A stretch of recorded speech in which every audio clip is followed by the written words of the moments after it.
Just have to wait and see what happens. Well, my phone says watch live now, Omnibros Live, Radioactive Arachnid-Guy. So I guess we're live, right? Arachnid-Guy. He's got webbing under his armpits so he can fly. Live, Radioactive Arachnid-Guy. That's not me. We're live, right? All right, now I muted myself. Oh, awesome. Maybe. Huh? Stop barking. Yes, what did I say about barking? Hold on. All right. Here we are, another week of Omnibros Live. How's it going, everybody? I am your host this week, back from the dead, and I am hosting an episode about everyone's friendly neighborhood, Arachnid-Guy. With me, of course, are our co-hosts, Jess, the OmniDog Bragg. Hey now, hit him with the hind. How's it going, dude? And it looks like Louise just walked off cam to settle his own OmniDog down. He has a dog issue right now. So today's today's topic, as you can tell, is Spider Dude. So we're going to talk about new Spider-Man movie and Spider-Man comics and Spider-Man underoos and stuff like that. So at some point during this show, we're hoping that everyone's gotten a chance to see the new Spidey movie who was intending to. So if you didn't, there's going to be a point where we might have to tell you, hey, there's going to be spoilers, but we will give you fair warning so that you can get out of the chat room and not get spoiled for yourself. I'm trying to buy time while Luis is off cam. Do you want me to help you buy time? Do you want to converse in a gentlemanly way about society and the things that are going on in it? What? Hey, you guys, a tree fell on the neighbor's car. He's helping him get it out. Oh, gotcha. Yeah, so it'll just be a few minutes. Okay, cool. And now the mystery has been solved. Okay. Let's talk about Luis while he's gone. Luis is gone. Luis is gone to help a guy whose tree fell on his lawn.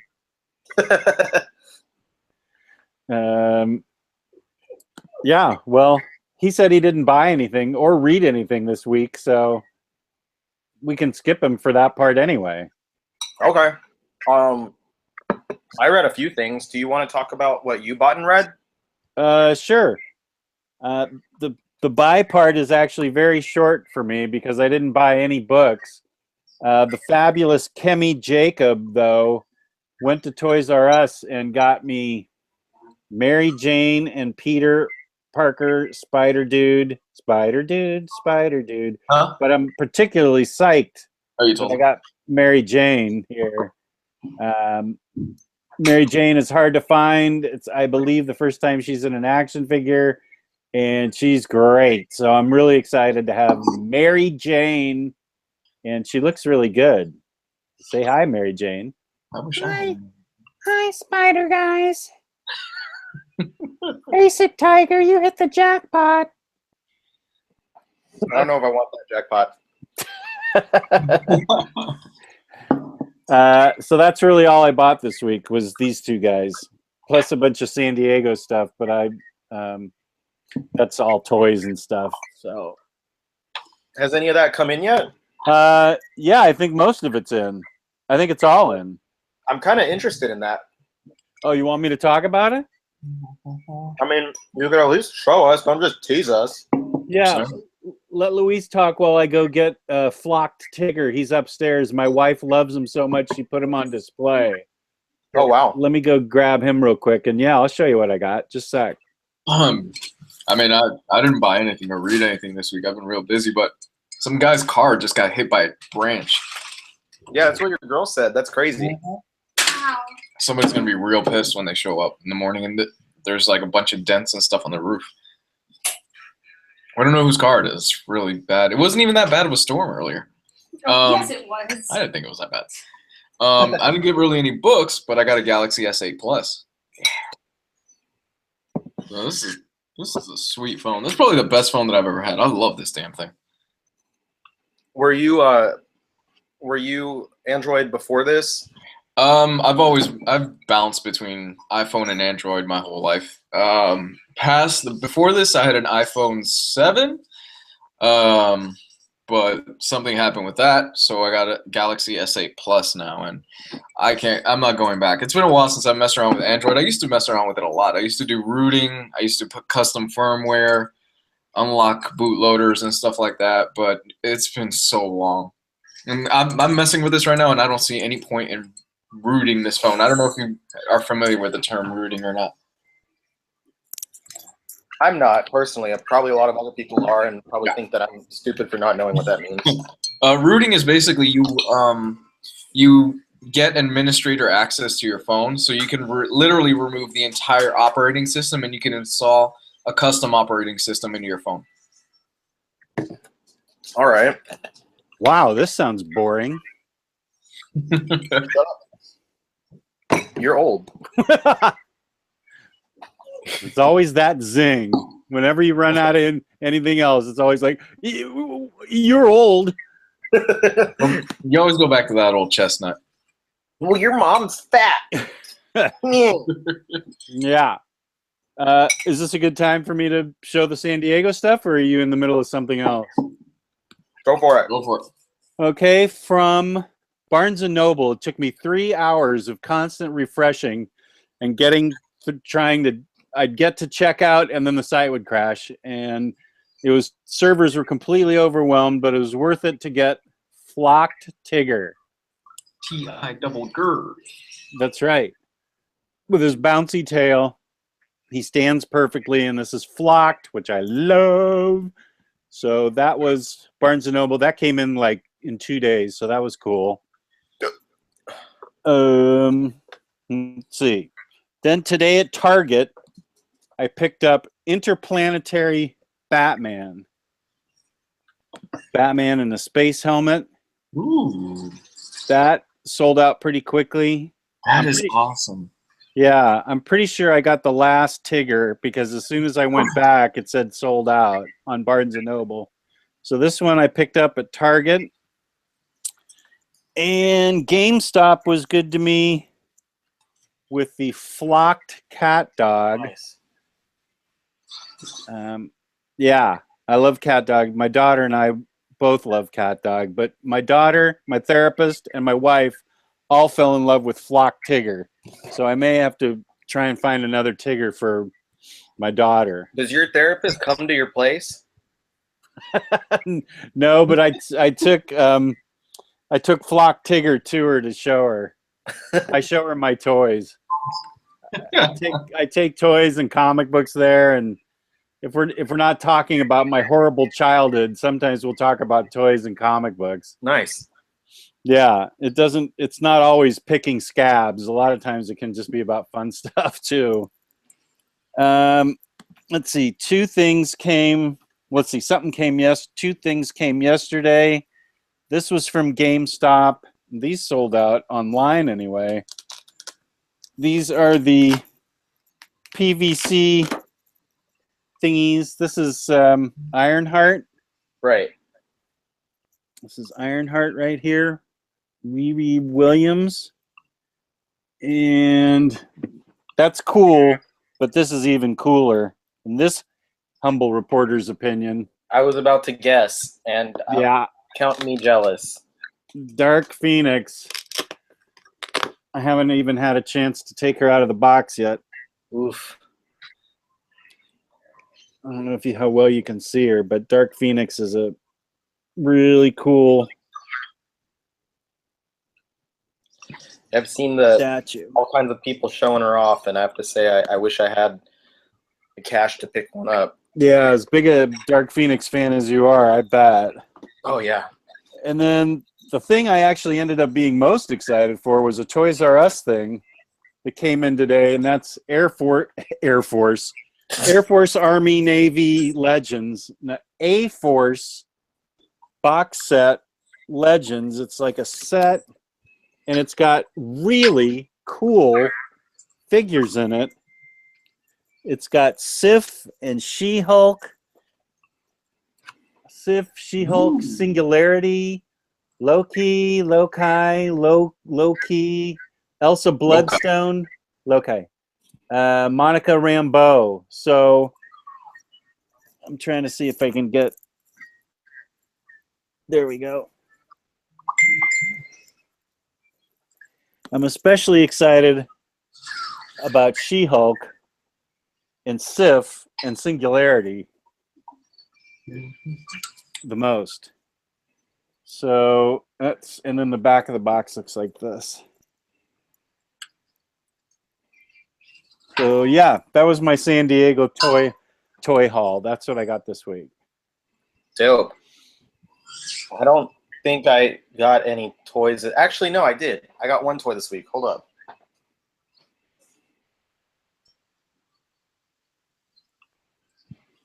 Or I think a couple weeks ago. I don't remember.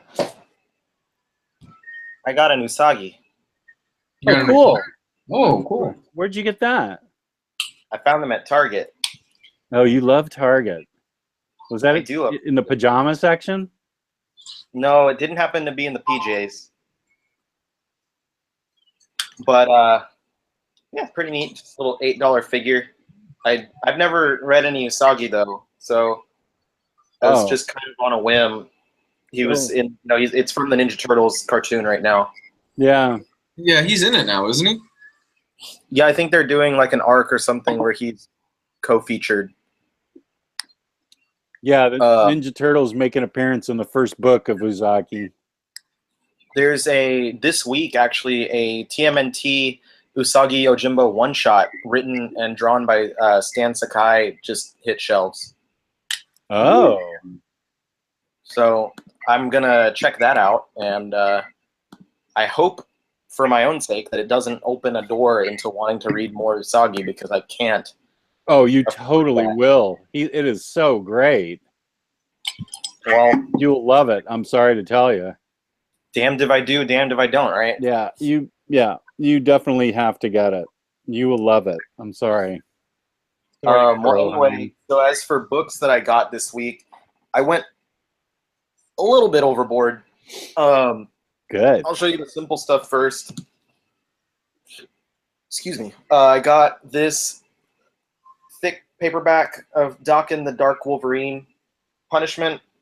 Just another little item to add to my X-Men shelf. This features the first ongoing Dokken series, which was after Old Man Logan ended, and after a couple of issues by Jason Aaron, Daniel Way took over and started writing the series with, I believe, with Marjorie Liu. Daniel Way? You bought a book by Daniel Way? But it's also by Marjorie Liu. Okay.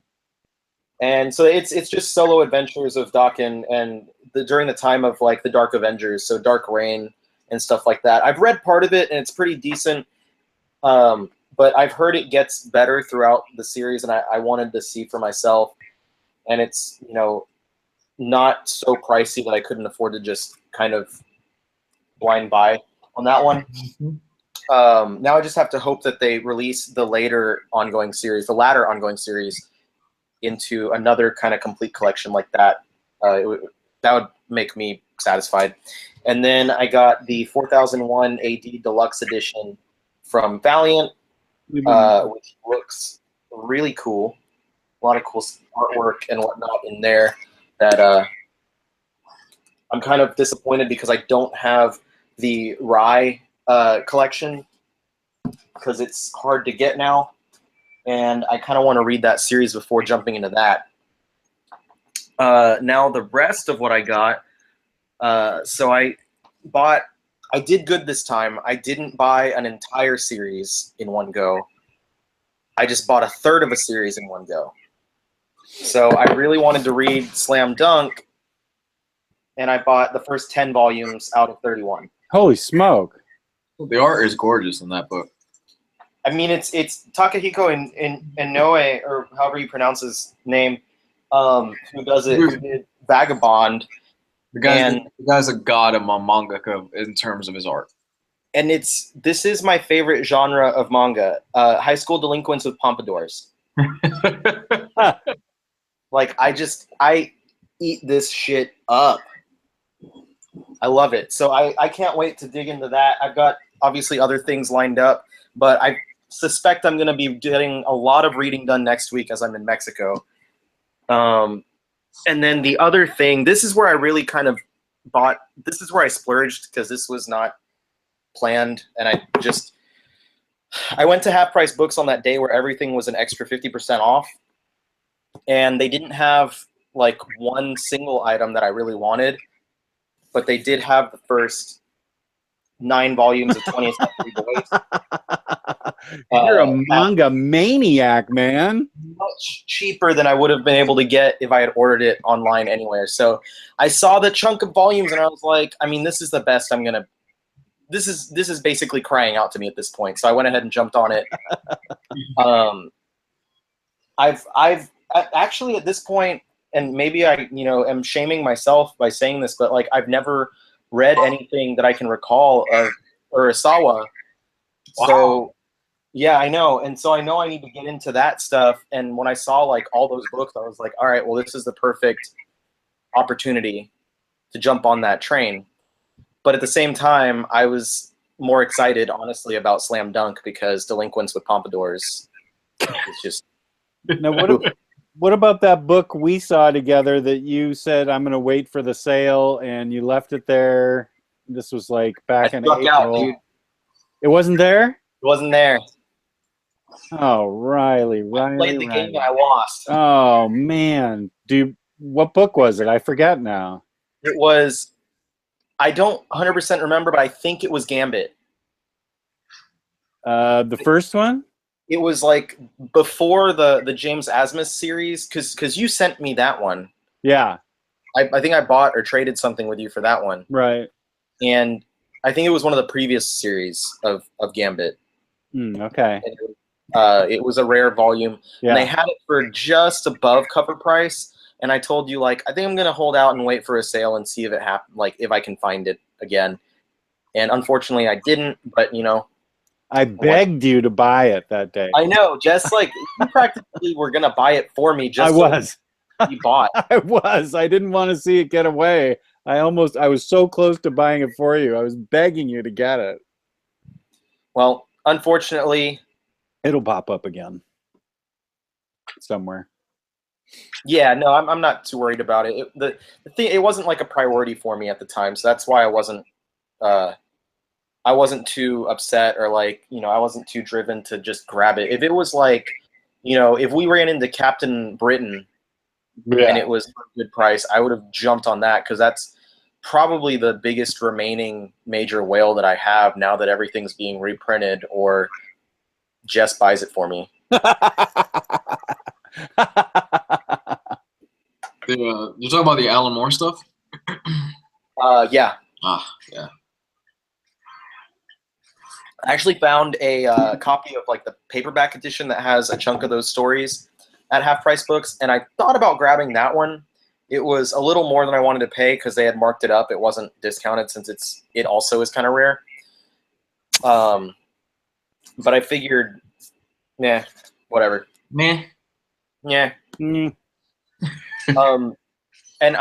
as for things that I've read during the past week, I've been desperately trying to catch up on back issues because I kind of stopped reading current stuff for about a month, and I had like a solid 150 issues of back issues that I had to catch up on. Whoa. So I'm down to, counting stuff from this week, I think I have like 80 more to go. So if I just read like a dozen a day, dude, then I'll get back on track by next Wednesday. But I'll be on vacation, so I should be able to read a lot more than a dozen a day. Man, you're pounding it out when you read that much. If you I don't know when it will happen, but there's So one of the guys in the group, I think his name was Steve Johnson. I don't know if he's watching right now, but he posted a little while ago an image of like, I think Dynamite has been doing comics based on Atari games. And Oh, Centipede or yeah, something. and so he posted a picture of What? Centipede Really? by Max Bemis, and y'all know like I've got a total like writer boner for Max Bemis. Like I read anything that he puts out, and I went and like quickly found that and read the first issue, and it's really dope. So like if y'all see that somewhere, or when the trade paperback comes out, whenever that happens, I don't know when, I really recommend picking up. It's a really cool idea. I know Centipede, you're like, you know, what kind of story could you have? But basically it's like, it's another post-apocalyptic world type story. But in this one, you know, the main character, he's the last living person, but he's kind of going insane. Like he's not all there because he's been alone for so long at this point, like I think almost a month. And he creates a imaginary friend, and the viewer, the reader, is his imaginary friend. Oh, cool. So Bemis described it as if like you had someone like John McClane from Die Hard, but there was no one around to hear him quipping. And so he needs to create some person to listen to him. So this guy is running around. So depressing. Interesting. But he's going around and he's talking to the viewer and saying like all these jokes and comments about like the world, and revealing what happened to him and what happened to the world. And like there's like bugs everywhere, and like these spiders that pop out at him, like in the video game, the spiders. And then in the end, all of a sudden you see the giant centipede popping up in front of him, and it's like this big floating centipede. And it's just like, oh shit, what's he gonna do? So it was a really, really good first issue. I highly recommend that issue. How do you feel about Devil, Dinosaur, and Moon Girl? Very positively. Okay, good. That's going to be what I read next. Thank you. Just checking with you. I've heard it's really fun. A lot of elementary schools and a lot of middle schools are putting it into their Scholastics reading program stuff, where they do Oh, good. fair. It's being included in there. This is all, I know this because I've been doing a research on like a video for Marvel and like their decline and all that other crap that people are spitting online. And Moon Girl and Devil Dinosaur doesn't sell well monthly, but the trade sells really well through the Scholastics Book Fair stuff. Interesting. Yeah. Okay. It's really great. Lewis McGregor highly recommends it too. Yeah, he loves it. But it's a really great series because it's basically, you know, she's a young elementary aged girl, but she's also one of the smartest people in the Marvel universe. And they've kind of played with that on her like immaturity, but she's also more mature than she should be, and it's kind of mixing. And then she like develops powers because she's an Inhuman, and it connects her to the Devil Dinosaur. And it's just this really fun little series. It's similar kind of in a way because it deals with like school stuff, like her being in school and her friends and her you know, family and stuff. It in a way it's a little bit similar to like Miss Marvel, since she's always in school and deals with her family and friends, but younger, which is neat because there's not a lot of comics out there about really young kids. Like we don't have Power Pack anymore, you know? Right. Okay, good, because I need something to read, because I was reading Catwoman by Brubaker, a continuation of my Brubaker-a-thon, and it turns out fricking Volume 2's out of print, which I had no idea, so I can't review that because it's out of print, and that's not fair to the viewer. So I need something new to read to review, and I want to get Moon Girl. I think it's nice that you consider that. You're like, I don't want to review something that someone won't be able to buy. Yeah, right.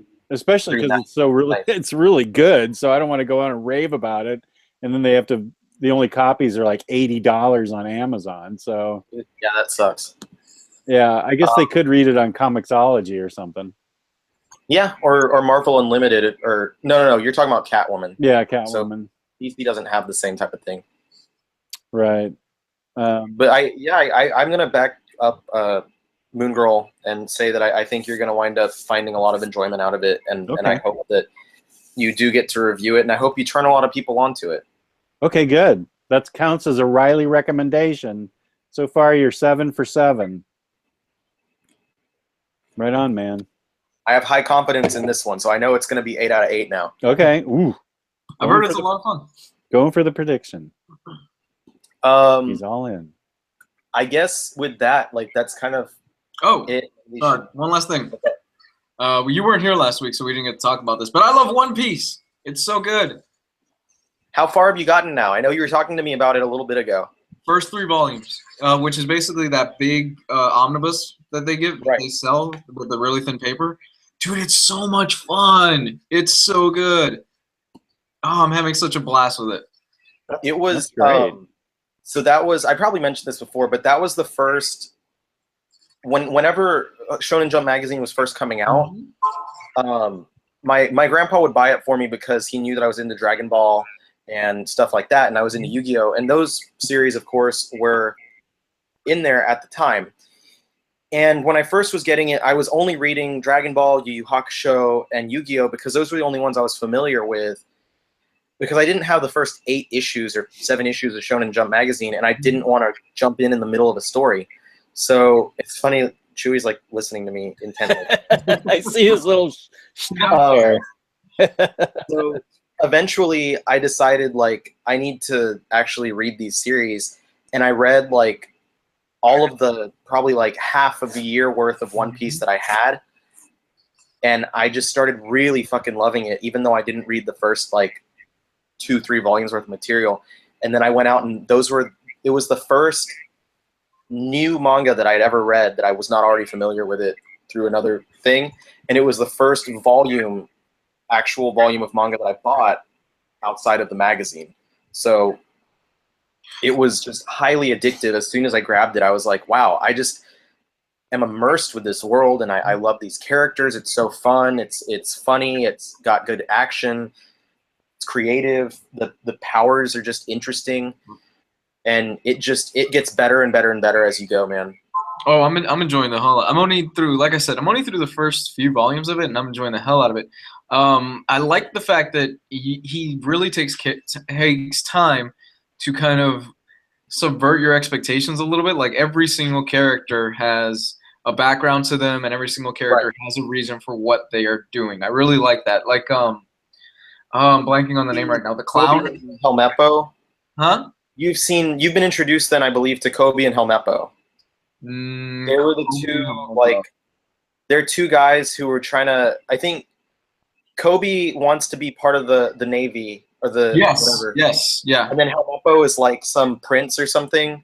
I was introduced to Kobe. I'm not too certain on Helmeppo, but Kobe, I can already tell he's going to pop back up later on, and I have a gut feeling he's probably going to be like a badass or something, because that arc is set up perfectly for that transition. Yeah, no, he shows up. Both of those characters, they show up throughout the series multiple times, and that's one of the characters that you get to see grow from like a very, very small, like, it's like seeing your character in an RPG grow from level 1 to 100. Yeah. Like, that's how you get to see his growth. And then the same, I know that you read the Buggy arc. Yeah. Buggy comes back several times the same way, just gets huge. Like, he's really important. He's a really cool character. Yeah.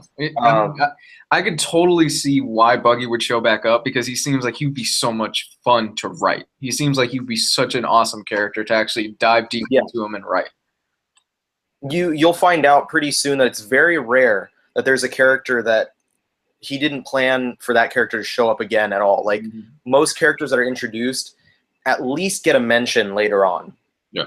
But you keep up with everyone. And it's fun because at the beginning of each chapter, and they have those like splash pages, sometimes those splash pages have stories on them in themselves. Yeah. Yeah. And every once in a while, it'll be like the story you'll see pretty soon. This isn't much of a spoiler. There's one that covers Buggy and like what happens to him after Luffy fights him.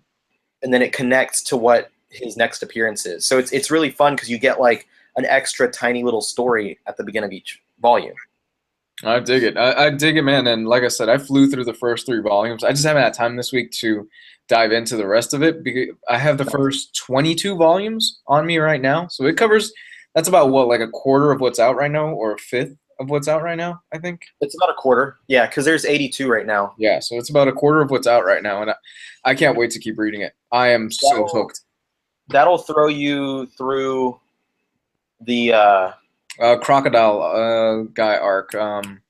Yeah, you'll see all of the Baroque works, Yeah. which is like the second major arc, and that's the Baroque works story is really where it starts to evolve from, because the first like dozen volumes or so is just Luffy kind of assembling his crew, and you get the main members put together, and then they go into the Grand Line and start their main journey. Yeah. Starting with the like Baroque works. So you'll get to experience that pretty much in its entirety before having to buy anything else. The next book you'll buy will go into the next major story arc, which is Skypiea. And I'm enjoying that because I can already start seeing like how Luffy started with just one boat, like a tiny little boat, and slowly he's starting to get people on his side and start building up and getting different boats and stuff like that. So it's cool to kind of see not only the evolution of the character, but the evolution of where he is as a pirate. Wow, we had 33 people watching. Now it's down to 2 after that. Still seeking the 33. Hey, I wanted to make a random note, but when I was starting this video, I saw like the 2 weeks ago when I did the video that was Riley sucks, and it has 0 thumbs down. So people are really happy with the idea that I suck. I'll go in there and I'll vote thumbs down, but then that means I don't like the vid and I'm in it. So I can't do that. So sorry, you're going to have to suck. All right, well, I think this wraps up everything that we need to go over before getting into main topic stuff. Did we want to jump into talking about I can go really quickly over what I read. Oh, I forgot about that. I thought you already covered it. Well, yeah, I read Catwoman. I am continuing to chip away at this giant beast, Gotham Central. I can only handle a couple stories at a time just because it's so unwieldy. And Astounding Wolfman. I'm almost done with that, thank God. So not recommended? No, save your $55. I won't be dumping root beer on it, but it's not going to be getting very many root beers. I was talking to Luis about this maybe on the news or pre-news or something, but I'm not Outcast underwhelmed me and Astounding Wolfman underwhelmed me. I'm not sure Robert Kirkman is really that great of a writer. I mean, I like Invincible a lot, but I've never read Walking Dead. But wow, this Astounding Wolfman has manhole-sized plot holes, manhole covers-sized plot holes that are just, I'm just like, this doesn't make any sense. What are you doing? How am I supposed to figure out how this guy got there? And I'm going to rip it a new one. Yeah, we talked about this. It was on the news show in regards to Robert Kirkman, where I was in the same boat as you, that I wasn't crazy about Robert Kirkman's writing, that I don't think he's actually that great of a writer, with the exception of Invincible. And then I even told you that there was a certain point in Invincible where it took a turn where I was just like, I don't even want to read this anymore. Oh, yeah, that's right. Yeah, because he does something. He does something to a character in Invincible that I am not. Look, my favorite, like I said, my favorite book is Preacher. I'm not somebody that gets offended or disgusted easily. There was a certain point in Invincible where I said, fuck this book. I'm not reading this anymore. Because he does something to a character, and that character is in a position where I was like, yeah, I'm done. I haven't got there yet. I've only read the first 3 volumes, so I haven't got there yet. I was pretty disappointed in Wolfman. My stance on Kirkman in general has been I tend to enjoy his material more the more material I have to read. But that statement kind of only applies to Invincible and The Walking Dead. Like, whenever I was reading through The Walking Dead, when I first got into it, when it was like, just 70 issues in or something, and I got to read all of that material in one go, it was great. And then after that, and it just slowed to a crawl because I was only reading, once a month, every issue, and it wasn't as enjoyable. And I'm sure that once he wraps it up, that it'll be enjoyable, like for me to go back, and read it all at once. But it's just not written very well for single issues. And Invincible is more or less the same way. I think he's a little bit better with Invincible. I too had a point in the series that like it got to the point where I was like, okay, this isn't that great anymore. But I've continued reading it every month, especially now that it's about to end, just to see what happens. And I mean, it's been pretty good. And I'm sure if I that one ends and I decide to do a complete read of the entire series, I'm sure I'll find it enjoyable the entire way through. It's just, it really grows old because he does not write for single issues at all. Well, he doesn't write 25 issues of Wolfman either very well. And I understand the distaste also for Outcast. I enjoy Outcast, but I don't think it's the best thing ever. I think it's pretty neat. I was with Jess, and I said I think it's pretty mediocre at best. There's nothing mind-blowing. It's okay. It's an okay by the books exorcism story. But if you grew up on some really fucked up shit like I have, then none of the stuff that Kirkman is doing is really that shocking to you. It's pretty much by the book stuff that I've seen done so much better in different mediums. It kind of sounds like he just had an idea for a TV show. He's like, well, I've got a comic. I'll do the comic as well with it. Fuck it. I'll probably make a little bit of extra money on the side. My 2 cents. The first, and I'm pretty much, for those of you that are that watch the news show, this is going to be basically a repeat of what I said there. The first 48 issues of The Walking Dead are fantastic stuff. That's what Gio says too. First 48 issues are amazing. Really great stuff, and I would go as far as to say required reading for anybody who likes horror, who likes comics. It's after the first 48 issues, for me, that the series took a nosedive. And it was a hard nosedive. And then he kind of bounced back a little bit with the all-out war and with the introduction of Negan, but it never reaches the same heights as he did with the first 48 issues. I personally feel like he just ran out of gas. I find Negan kind of annoying. Yeah, I could see that. Like, he's just like basically the same type of character as the governor, but he says funny things. Yeah. But it's like he curses like a 12-year-old that just learned what curse words are. And so he just throws fucks and shits out there just to throw them out there. And it's like, at first I was like, it's kind of amusing. But after a while, that just played out. And then whenever he showed up in the show, I haven't watched the show at all since before he showed up. I don't know how different he is, but all of a sudden everyone just loves Negan. And I was like, God damn, like he's really an annoying character to me. Why does everyone love the shit out of him? I don't know, whatever. I mean, you dig what you dig, ultimately, and that's fine. But I personally think that he's really annoying, and I'm annoyed that he's been kept around as long as he has. The thing with me and Outcast was I didn't need to be shocked. I just needed it to be an interesting take. I thought it was just it wasn't anything new. It was stuff that I'd already read. I'd like an interesting take on it that takes it in a different direction than I'm used to. It doesn't have to be shocking or even scary, just interesting. Yeah.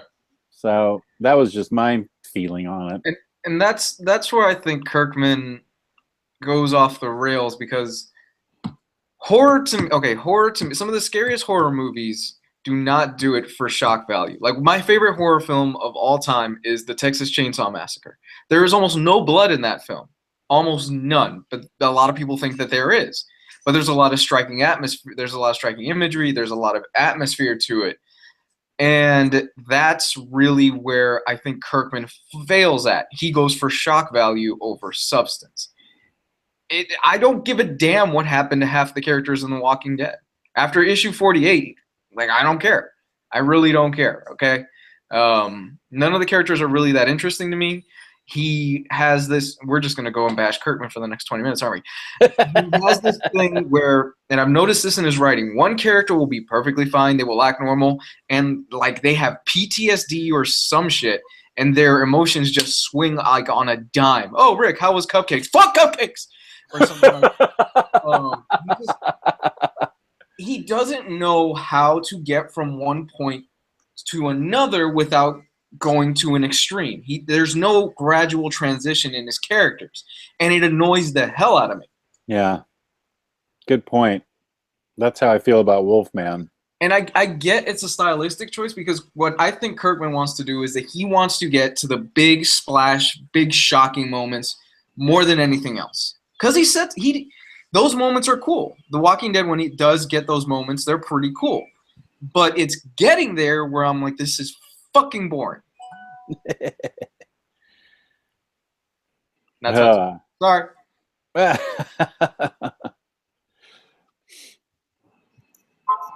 All right, so ready for Spider-Man?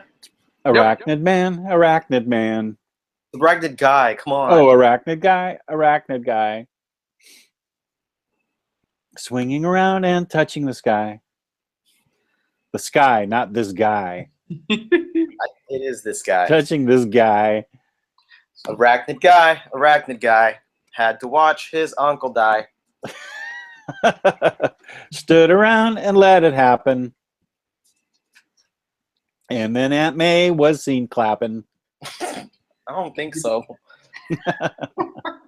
Pretty sure she might have been napping. Or crapping. Or crapping. Arachnid-Guy, Arachnid-Guy. His favorite thing is blueberry pie. Does he like to eat cake? This song seems pretty fake. Okay. So are we going to talk about the movie? Arachnid-Guy, Arachnid-Guy. Are we going to keep Your singing? movie. It's pretty fly. Yeah, it was fly. Uncle Ben didn't die because he wasn't there, but instead there was Marissa Tomei. Which was the greatest part. Yeah, Jess, this old hound dog here. Woo! Gotta keep your pants on, Jess. She's in my wheelhouse. She's like 50 years old. He's 53. 53? Oh my God, and she's not married, I don't think. I don't know. I didn't look that far into it. I looked at her age because I was trying to figure out like how much sense it makes to have her be his aunt. And like I was trying to see maybe how old Aunt May was in the original comics. She was like 90 in the original comics. Yeah, in the original comics, Aunt May looks like great Aunt May. Yeah, great Aunt May.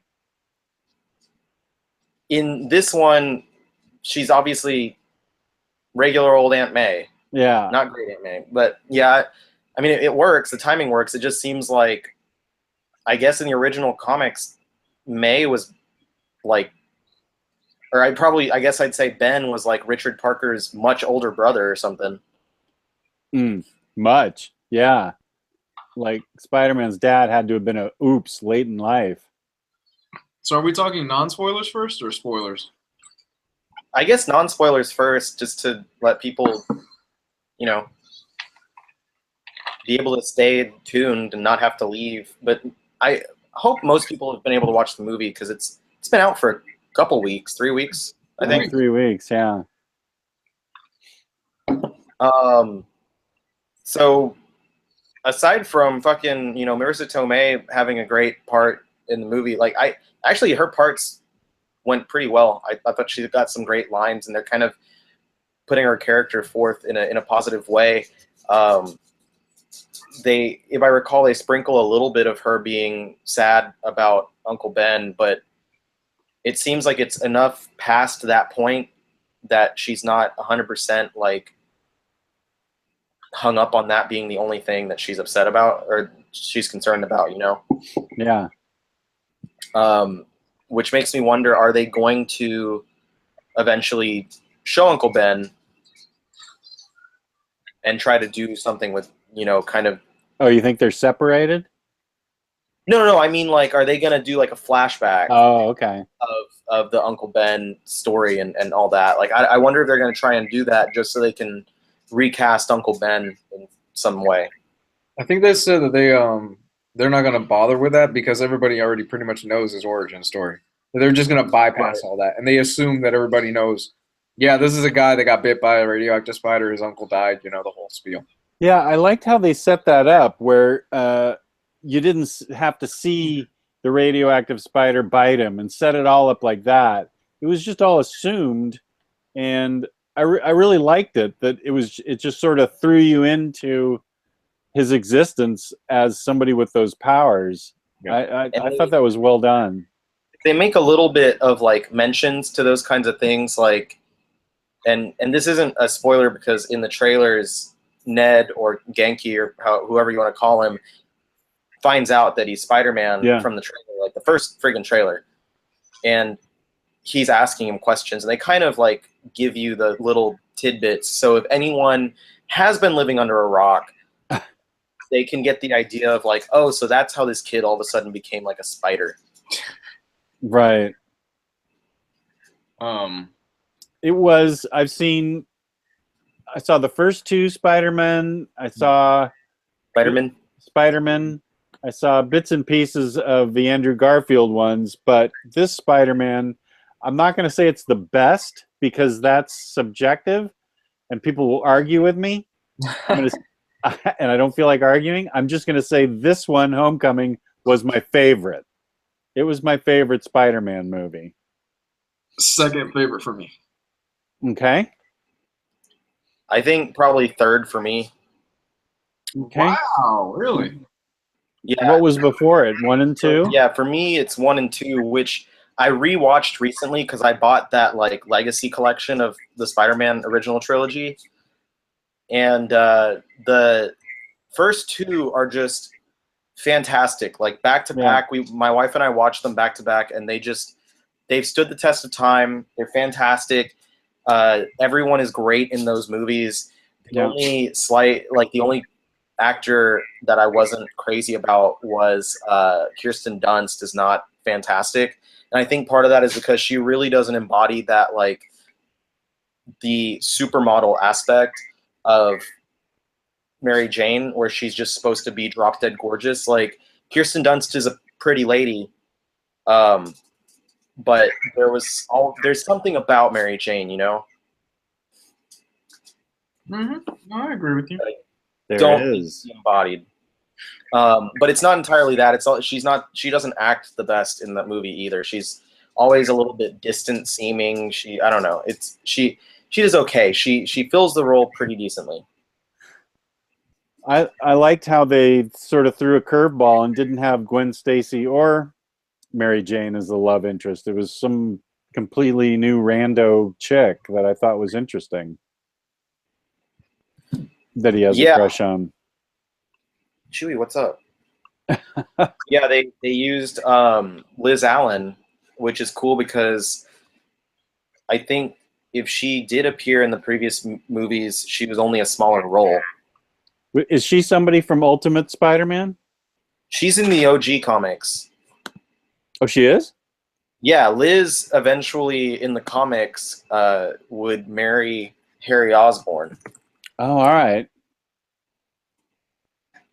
And they have a child together. Hold on, I want to make sure that I'm not just talking out of my ass.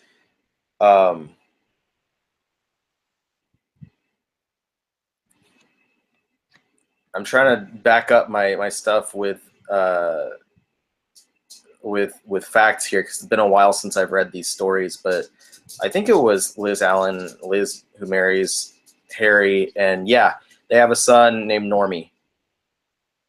Normie. But I'm pretty sure that they've split a while ago.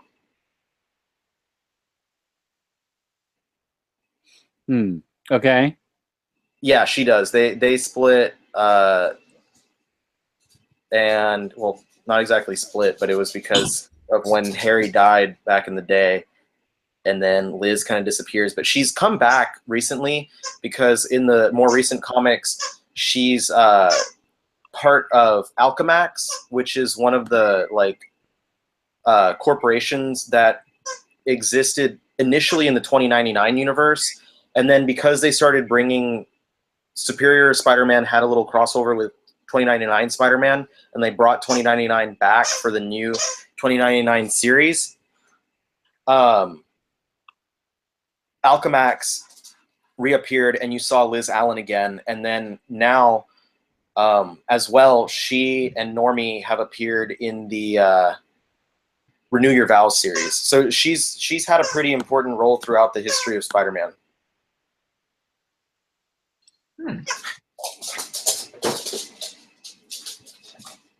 Is that Chewie? Sorry, Chewie wants to play.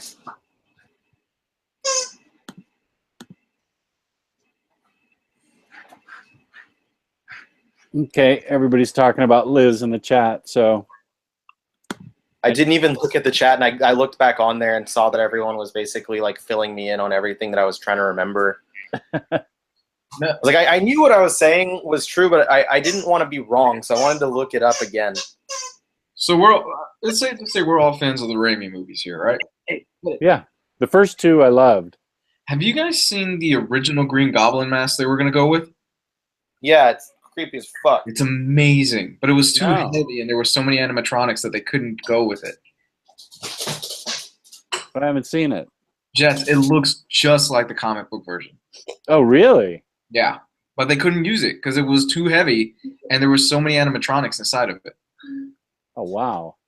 Hey, check out, my dog has a Homer Simpson donut as a toy. Sprinkles.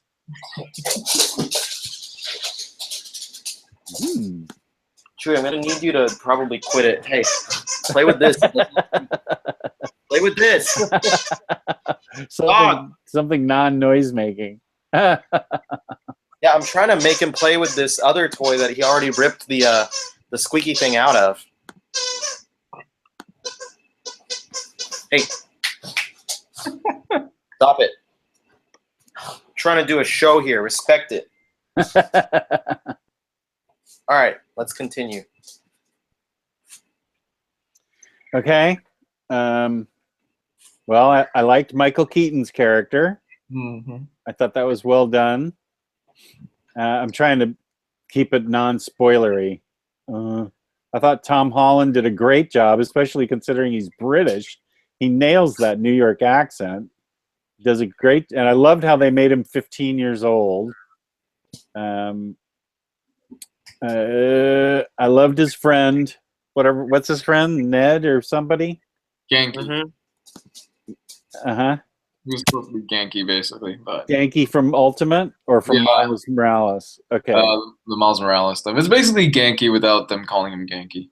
Okay. Yeah, I heard people are upset that they didn't call him Genki. My brother-in-law is upset because he's like, now they ruined Hobgoblin because Ned Leeds is one of the Hobgoblins. And I was like, well, they didn't ruin the first one, so they can still do like the original Hobgoblin if they want. Yeah, you want to talk about villains, man. They seed this thing with a lot of potential villains for later on. They do it really well, too. Yeah, it's not like it's shoehorned in or anything like that, where one of the guys goes, you can call me the Scorpion or something like that. They actually call him like, oh, I'm Matt Gargan. It's like, oh, cool. That's, that character. That's some spoilers, though. Yeah, it's the movie's been out for 3 weeks. Jesus. Let's see. What else did I like? I loved the scene in Washington, D.C. I love Robert Downey Jr. I can't say what I really, really loved without spoiling it, so I'll wait till the spoilers come. I thought it flowed really well. I thought the last third of the movie was explosive and great. I can't tell about that part. I don't know. I think the teenagers just acted really real to me in this one. Flash was. I liked how Flash was kind of an insecure bully. Let's see. I can't spoil that. But it flowed. I thought the movie really flowed really well. There were no. To me, there were, and I took my wife to see it, which is shocking because she doesn't like those kind of movies at all, and she loved it. And she saw the first Spider-Man with me, and she loved this one. But I didn't feel there were any slow moments. It felt like it flowed really well, and it kept my interest, and my mind never wandered. So I thought it was well constructed, and I thought the acting was great. And I don't think I can say more without spoiling it. So yeah, I think we're all kind of chomping at the bit to just spoil the shit out of it.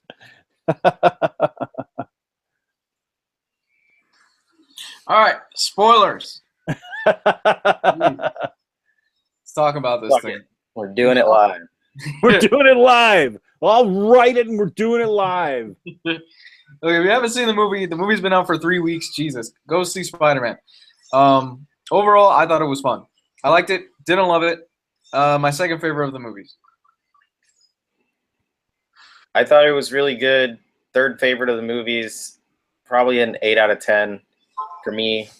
But I am biased towards Spider-Man. I love Spider-Man. Yeah. Yeah. I'd side with that. It's about an 8.5 for me. It was a fun movie. I think that's a good rating. Yeah. You know what I found out recently, and this kind of has nothing to do with anything, is that I was talking to Matthew Sibley, and he does a lot. He reviews comics and he reviews movies, and he's a film student and does all that stuff. And I found out, because I was like, you're harshing, like your judgment on stuff is a lot harsher than mine. Oh yeah. Oh. And I was like, why, what's up with that? And then, because he was like, I think, some movie was like it was a B minus movie, so I'd give it like a 7.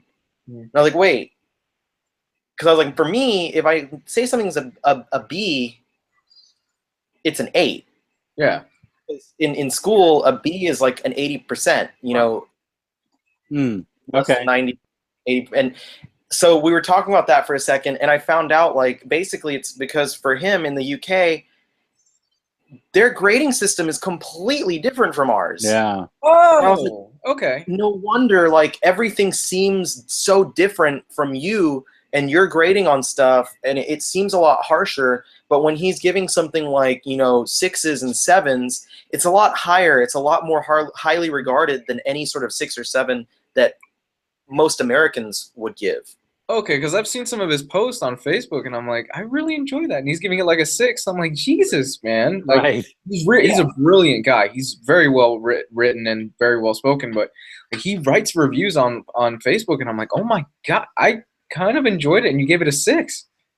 Yeah, so for a 6 for him, it would be like getting a C grade for us. Okay. But that's Which like makes a more sense. B grade for him, right? For him, it's still like a C, because I know he didn't think that highly of it. If I recall, called it Spider Meh. So Meh seems like about a 7. Yeah, or a 6. Yeah. Well, I guess if you guys are giving it an 8.5 and it's my favorite, then I'm gonna have to give it a 9, since Okay. it was my favorite one. And I don't know what movie gets a 10 out there. Space Jam. Blade Runner gets a 10 in my book. Big Lebowski, Napoleon Dynamite, West Side Story. Those are all 10s. Anything with high school delinquents with pompadours. Ah. 10. Fast Times. 10 out of 10. Fast Times at Ridgemont High. That's a 10.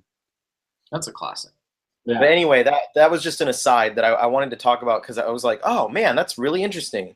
Like he said that he got like a